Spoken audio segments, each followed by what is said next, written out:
Hello. I was sitting here trying to collect my thoughts because I've been through a lot this last couple of weeks, I want to say. I've experienced a lot. And one thing I learned is, you got to take moments to meditate and see where you at. You got to control because life is going and going and going. And next thing you know, let's just say the industry that I'm in, mental health, is trending. You can literally lose your mind. I believe this industry is recession proof because with everything that's going on lately, all that we dealing with, people are literally losing their mind. I want to talk about today for a moment of truth is the enemy comes to promote you.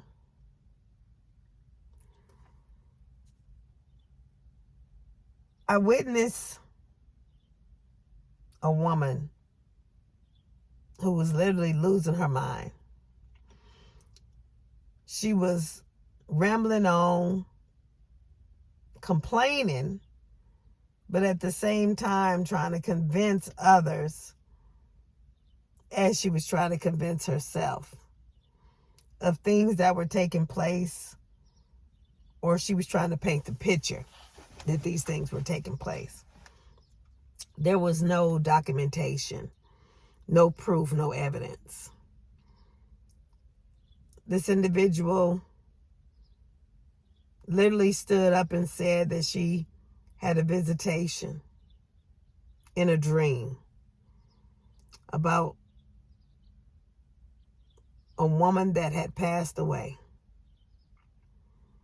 And she commenced to saying what that woman had said to her.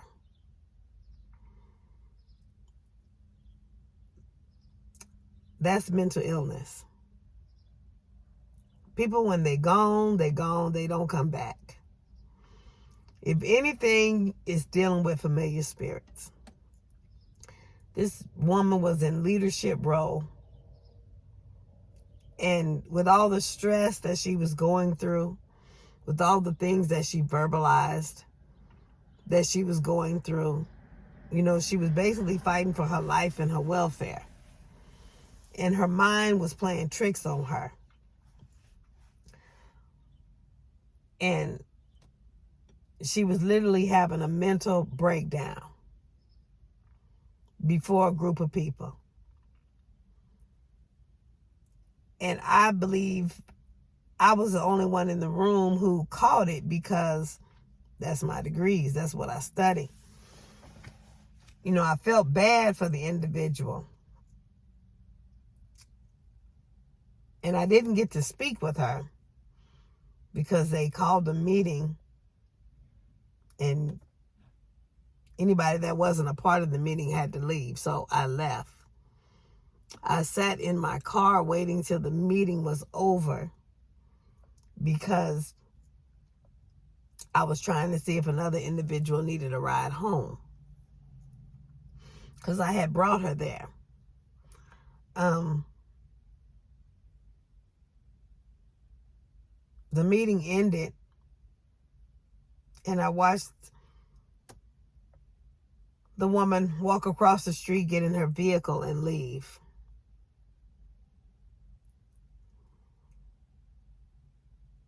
The individual that I went to go pick her up, and they were kind of trying to give me bits and pieces of what happened.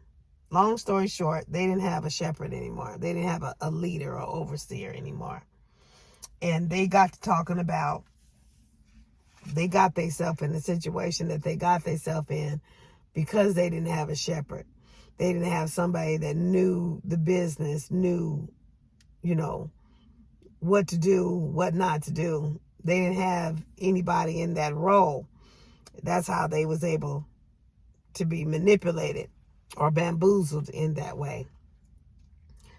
So the whole board stood there and asked me would I help. I said, I don't mind helping any and everything, but I'm not going to be in no mess. They all had a unanimous vote, and I accepted the invitation as a pastor. Now, this is until we see what's going to take place.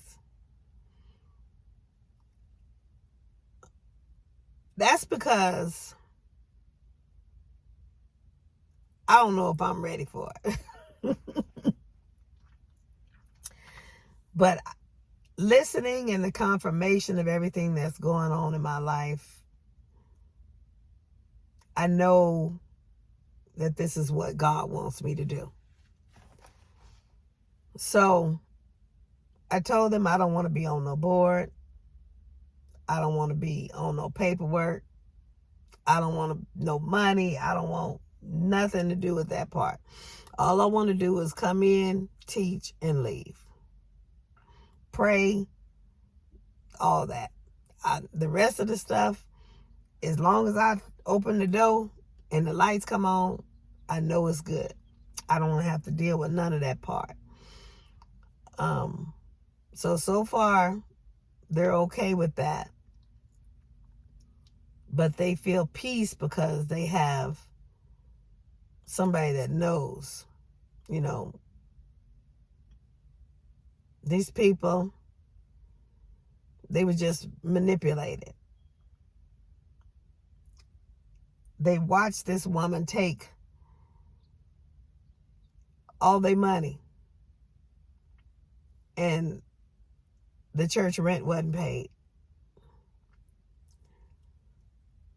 So I'm saying all of this to say, the enemy is the author of confusion. If you got all kind of confusion in your life, then that's the enemy having his way. You may have let him in, or somebody else may have put him in, or whatever. But you got to understand that God allowed it. The enemy can't do nothing in your life that God doesn't allow. He has to get permission from God to even touch you. So if God allowed it, then that means there's a test that you got to pass. There's something that you got to go through.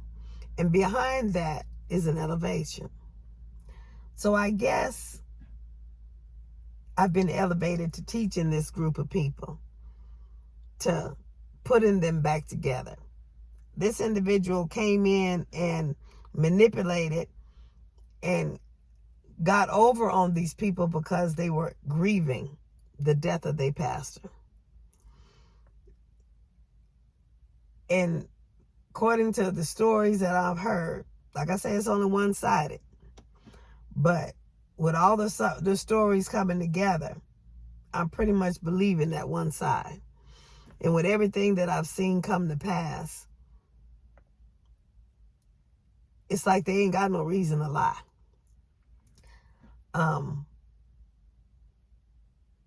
They were just distraught.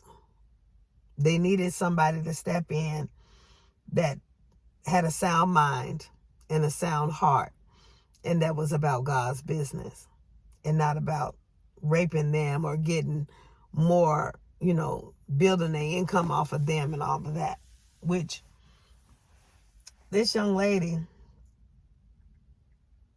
this woman, had so much going for her, but you couldn't see no job, no income stream, no nothing like that. And she would always talk about what she needed. She would always talk about, what she was going through financially. That was a red flag. And driving off in a Cadillac, I can relate to what she's going through in that. So for her to stand up there and say that, somebody that's resting somebody that's with the Lord, took time to come back and tell her something, she's really going through. She's really losing her mind. First of all, the woman in question is with the Lord. If I'm with the Lord, I ain't thinking about coming back tell nobody about no church, no building. I'm with the Lord. It don't bother me. Jesus the only one I know that came back. Jesus the only one that had the power. You know, that's not the first time I've heard that from an individual. I've heard a man, supposed to be a bishop, say that Moses and Elijah and all of them had came back. They coming back. They be around. People, the dead don't come back like that. They're familiar spirits. You know, the prince of the air, he's flowing through. But the only one that's got life and death, the power of life and death in their hand is Christ, Jesus Christ.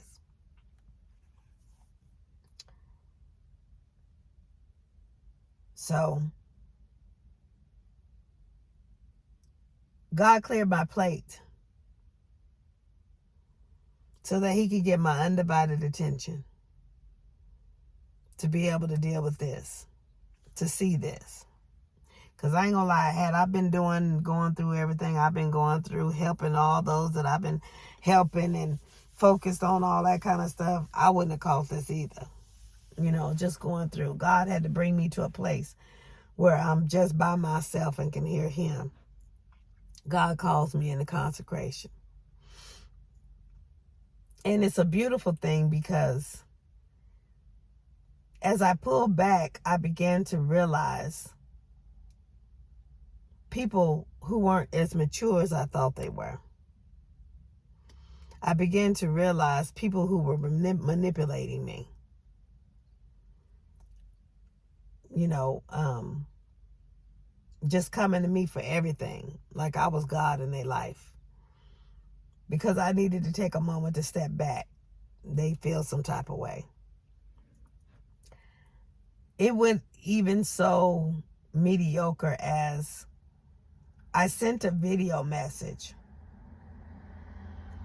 to an individual because I knew that individual worked a different shift. You know, they work nights and I'm up in the day and trying to, show love and, not want to break their sleep because I know they were tired. They've been working a lot and I didn't want to break their sleep. I was trying to show love. So I sent a video message, which is not a problem with a lot of people that I know. It was an unlisted video message. And which means it doesn't go anywhere. I've sent video messages to others and it's not been a problem. And the only person that can see that message is the one who has that link. So this individual had a problem with it and said that I ought to be ashamed. That upset me at first, but then I realized all that this individual is going through. And I said, well, maybe they tired and sleepy and they just went overboard on it. So I didn't shake the dust just then. I let it slide.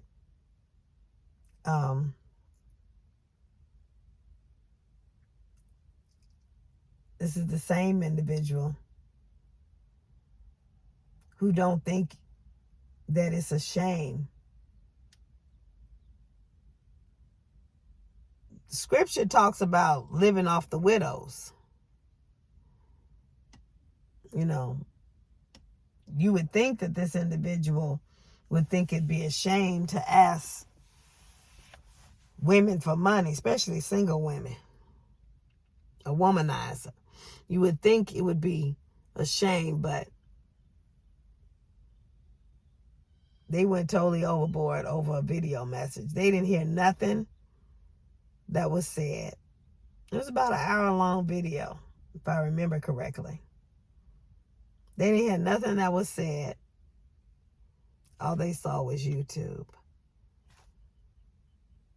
They saw and heard what they wanted to hear. Which, like I say, is a blessing in disguise, actually, because all I asked for was this month. God said go on consecration for a month. My birthday month.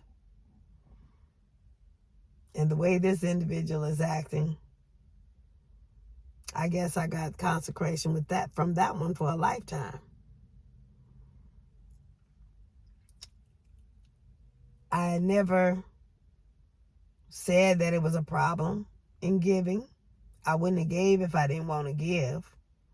I know I didn't have to give. I'm so glad this individual thought that I needed their permission to go do my life and what I wanted to do. But see, when God tells you to do something, everybody ain't going to be happy. Everybody ain't going to be in your corner. God told me disconnect, and that's what I did. But the ones that need your hand ain't going to be happy. I believe he told me to disconnect from this individual because he wanted this individual to look for other avenues instead of pulling on me. I believe that I was, because I got to get some things. I got some bills and stuff to take care of, and then start giving, I can give again later. But I didn't know God was going to drop this in my plate either. Sometimes you think you know what God is doing, but I didn't know God was going to drop this in my plate. I didn't know that God was calling me to consecration because he was going to bring me out. He pulls me in the cleft of a rock and hides me. That's Book of Exodus. Hides me with his hand to see the backside when he lifts his hand. So God has pulled me into the cleft of this rock. He's pulled me out. He's had me disconnect. So far, I'm coming out as the pastor of a congregation of a woman who was my mentor. I never saw it coming. It crossed my mind back in the day, but I guess it was something God would drop in my spirit and I didn't think nothing of it. But I thought they had leadership and I went on by my business. But come to find out, the leadership that they had, they said was called in events and things without they knowing, using the church name and just taking the money. And the church rent hadn't been paid. I don't know what else has been paid or whatever. Like I said, just yesterday I got winded. I just happened to be in there after they got done doing the first meeting. And they called another emergency meeting because they had a pastor standing on the sidewalk, asked me would I help. So I said, I'll help do what I can. But I don't want to be part of no mess. I don't want to be part of no paperwork. Don't put me on the board. I don't want no part of the money. I don't want part of it. All I want to do is walk in, teach, and go home. Pray, do what pastors do in the sanctuary, but I don't want no part of nothing else. They was in agreement. It was a unanimous decision. So I'm embarking on that journey, which means I can see why God called me to myself to disconnect, because that takes a lot. I thought I was doing something with somebody else, But like I said, I didn't know that person was that insecure or that immature.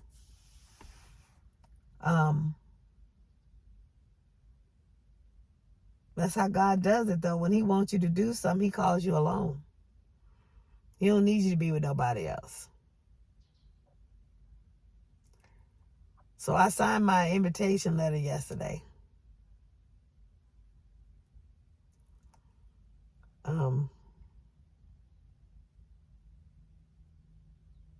just gonna sit and get the vision and see how this works, how it's been working, and what God want to do. I don't think so much has got to be changed unless this individual went in there and changed up a whole bunch of stuff from the vision before. But yeah, God will call you out to train you up, prepare you for something that he's bringing you into. And everybody ain't going to be happy with it. I have some that are happy. I have some that reach out to me and they're willing to help.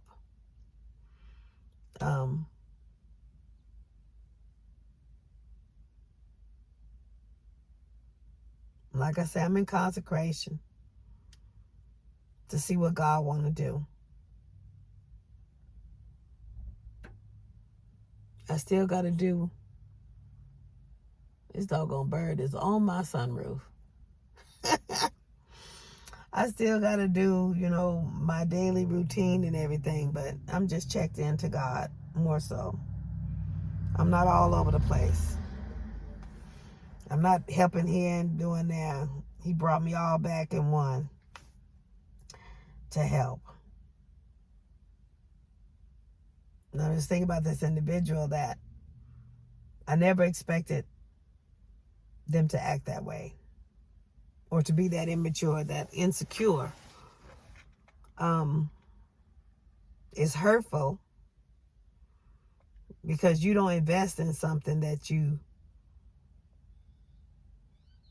think is going to fall apart or fall down. You don't, for example, you don't invest in a stock that you don't think that's going to do nothing, that it's not going to succeed.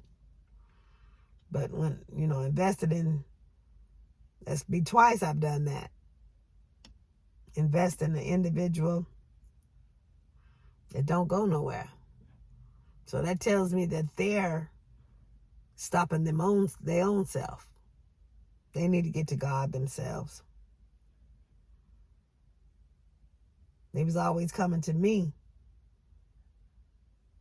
like I was God in their life, and I ain't trying to be nobody's God. I'm not trying to be nobody's source. The Bible talks about men that, I don't want to say pull on, but they use the widows. The women that ain't got no man in their life. They just manipulate. They tell them all their stories and they believe their own lies to the point. I believe that's schizophrenia. But they believe their own lies because they've told us so much. They make it so believable or whatever. What caught my attention is somebody brought to me that an individual said that they was divorced, but there ain't no divorce papers. Let's just say it like that.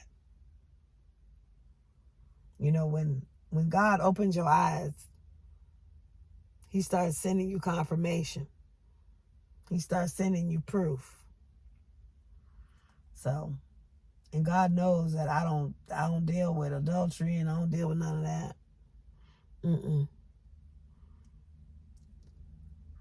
I know what adultery feels like because that's another reason why I'm not married, because my ex, that's what he was doing. One of the things he was doing. But I just want to come on here and let y'all know that sometimes the confusion and chaos in your life is purposed by God. It's allowed by God because he wants to get you to another level. He wants to do something else in your life. He wants to do something extra. It's time to elevate. It's part of your purpose, your plan. You know, maybe the routine that you've been going through, maybe that's just it. It's just a routine. You're walking around Mount Sinai. Maybe it's time to cross over Jordan. Maybe now it's time to do something different. You know, you start feeling stagnant and mundane in life, like everything is routine. You're getting bored. You're getting tired. Maybe God is trying to open your eyes to something else. And in that, you may have to disconnect from some people that you didn't expect that you had to disconnect from. Immature people can't go with you. They can't. Everybody got to be in their position. They got to be able to lead, and immature people can't lead. I always say this all the time. You can only go as high as your lid. Everybody can't cover you. And I just noticed this individual can't cover me.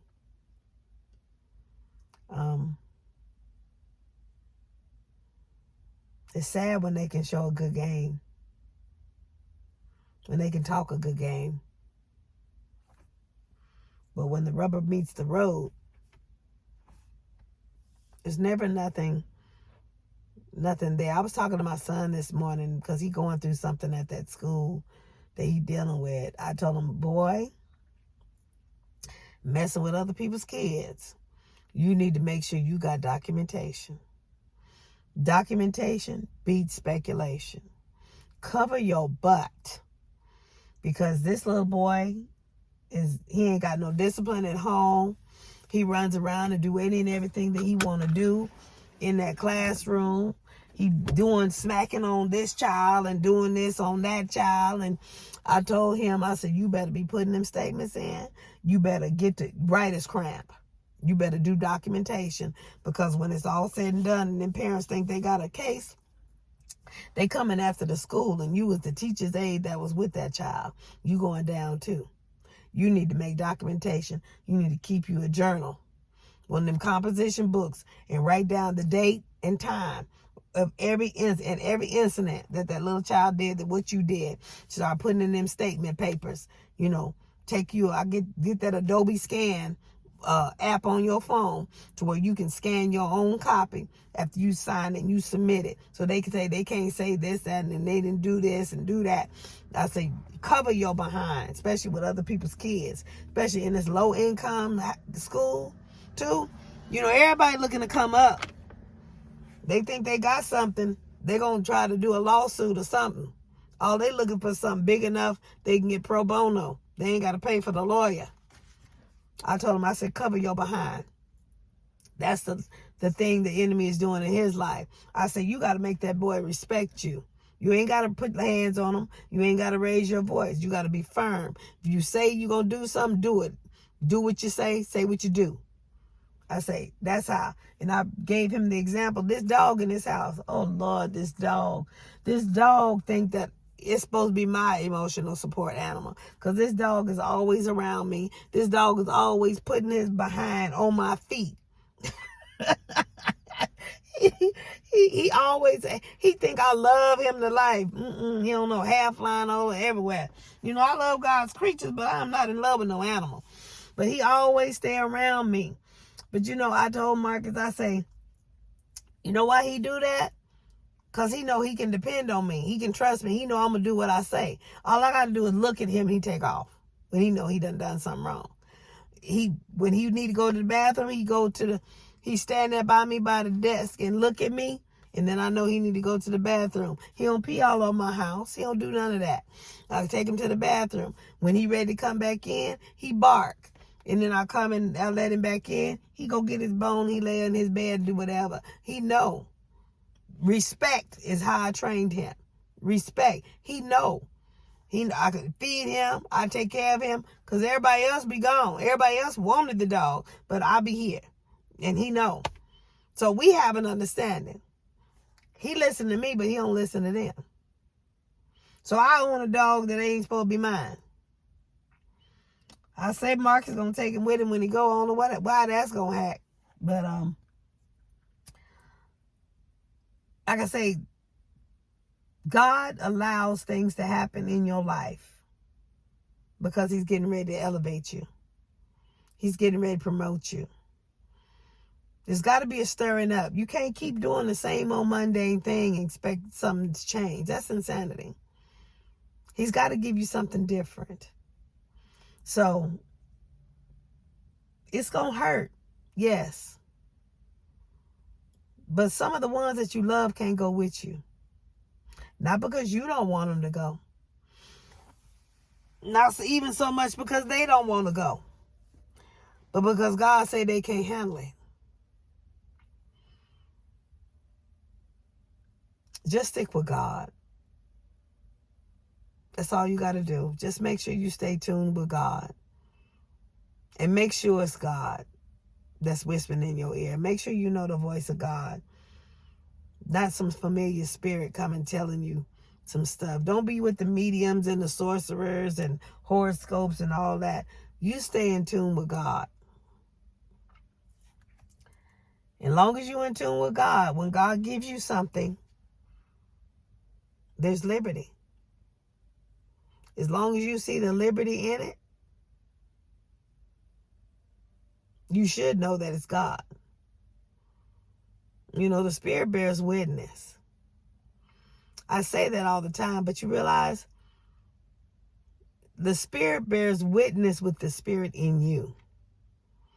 If your spirit in you is not lined up with the Spirit of God, you're going to bear witness with any other cantankerous, chaotic spirit there is out there.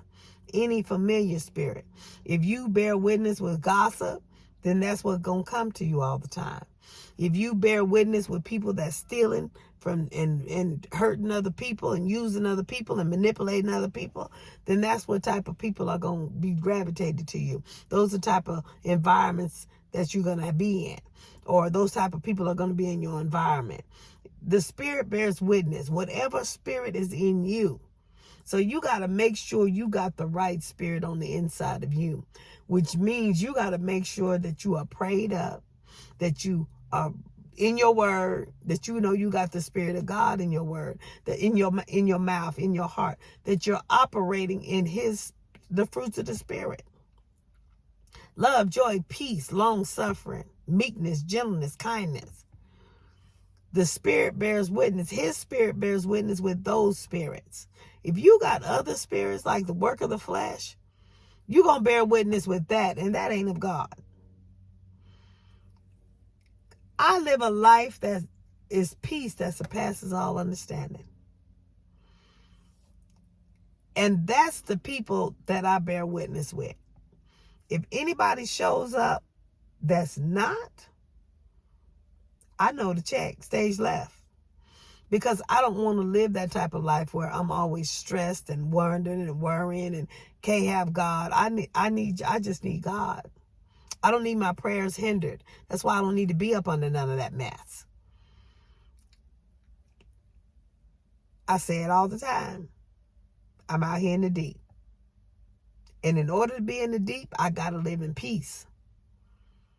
Peace that surpasses all understanding. I can't sit here and wonder where my rent going to get paid or how I'm going to get the money to make this car note. I can't live like that. No one can live like that. You can exist like that, but you can't live unless you have the peace of God. That's how you live. Life and life more abundantly. That's what I live. That's what I seek for. I'm 51, about to be 52 years old.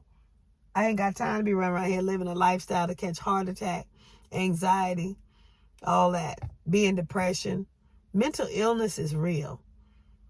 This industry is really trending, and it's sad. People dealing with inflation, dealing with job loss, dealing with all kind of stuff. And if you're dealing with all kind of stuff in your life, struggling just to make your basic necessities, your ends meet, or or, getting to work or whatever. That might be God trying to tell you something. You're struggling because you're not talking to him. He's peace.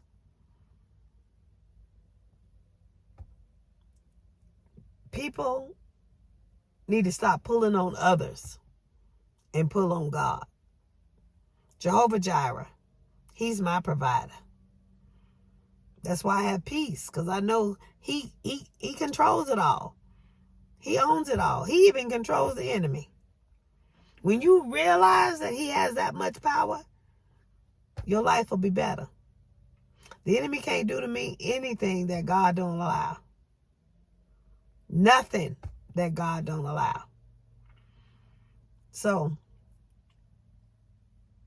I was in a place where the enemy was taking control, where he was taking hold, where he was moving in the chaos and everything. I experienced, on the outside of it. But it wasn't in my life. I was watching him work in other people's life. And when it was all said and done, and the dust cleared, they came to me and asked me to be the shepherd, because they needed somebody who knew what to do and how to do. I told them I would help them. We're going to see how it's going to go. And if God say the same, there'll be a pastoral installation. I believe this is what God wants to do. So I just need to get prepared.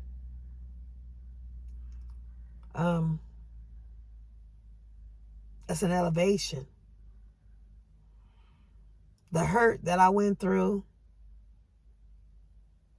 about people slandering my name and saying things that, was taken out of context and all of that, was the crucifixion.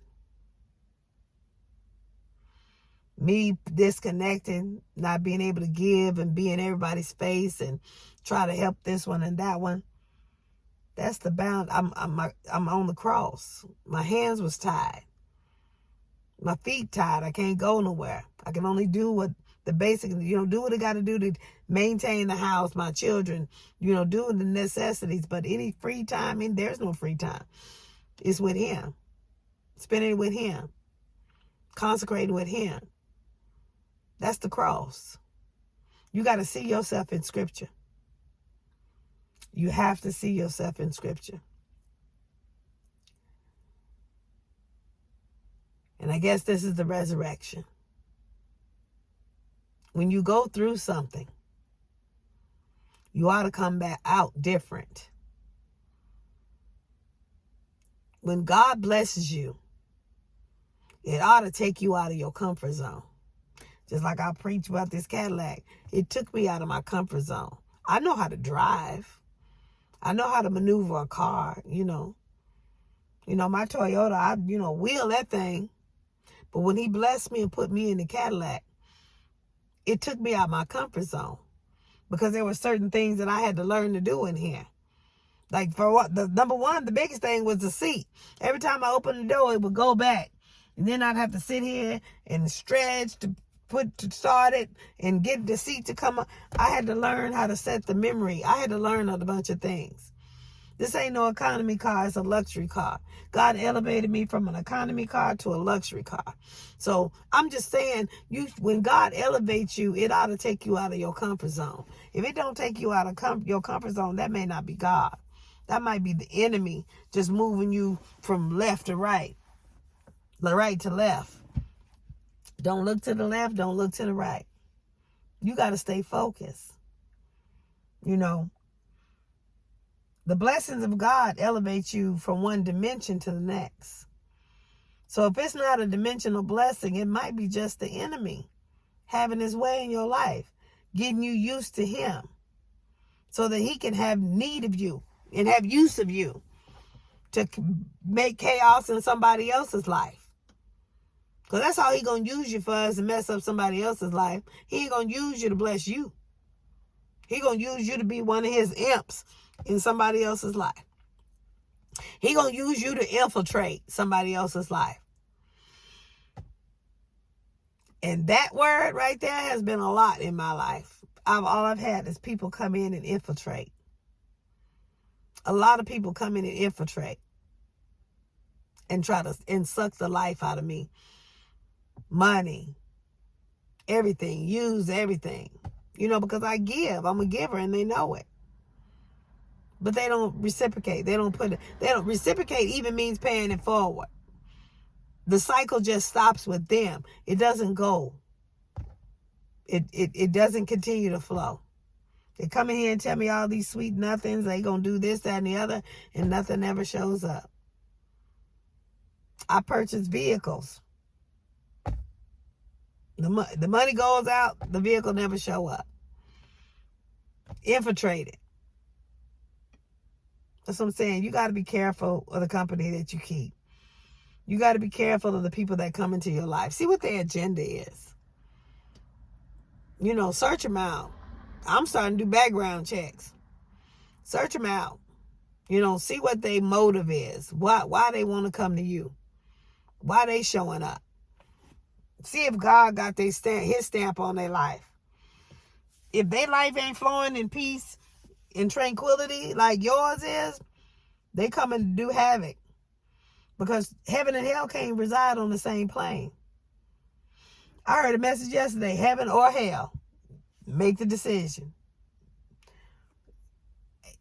Somebody that is not living at the same level, the same standard that I am, is coming for a reason. They can't come up on this and not feel jealous or envious because they struggling too hard to get it themselves. They don't want to look at you having it. Yeah, they get. I'm a giver. They take, to build their own self up. But that's all they doing. They coming to take. That's not a friend if you just taking. It's not a friend. They're not your friend. They just somebody that's taking up your time.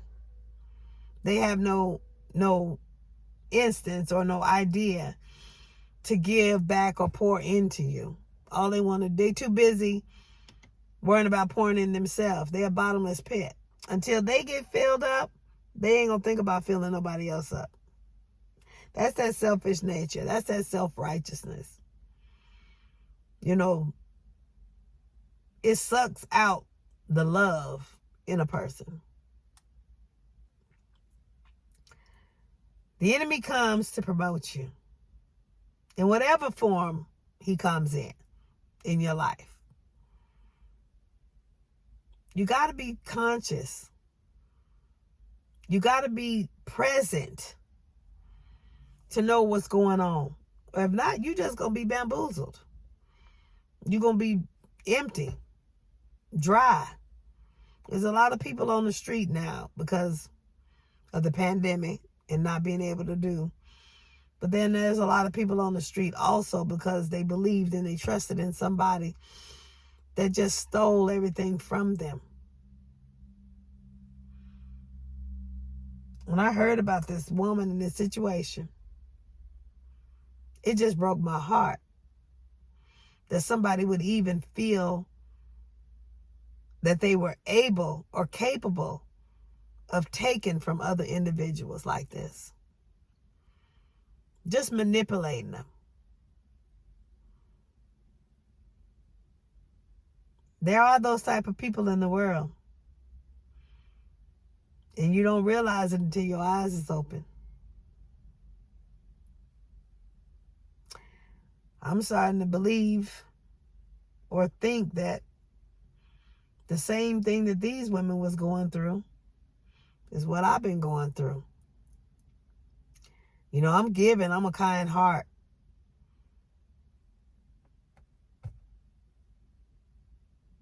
But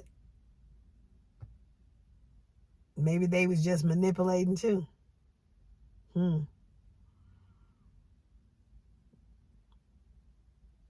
Like I say, I give, but I ain't going to give my house and home away.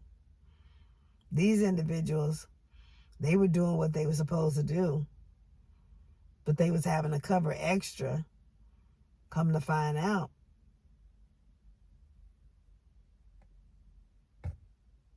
the extra wasn't covering all it was supposed to. Like I say, I'm going to get off of here. You know, you just going through so much. I didn't even realize today was Columbus Day, a holiday, a federal recognized holiday. So I had planned on taking care of some business, but everything closed. So that gives me time to go in here and catch up some paperwork and deal with some clients. And just get a fresh start tomorrow morning. But know the stuff that you're going through. There's a reason and a purpose if it's ordained by God. Actually, there's a reason and a purpose if you allowed it into your life for your own self.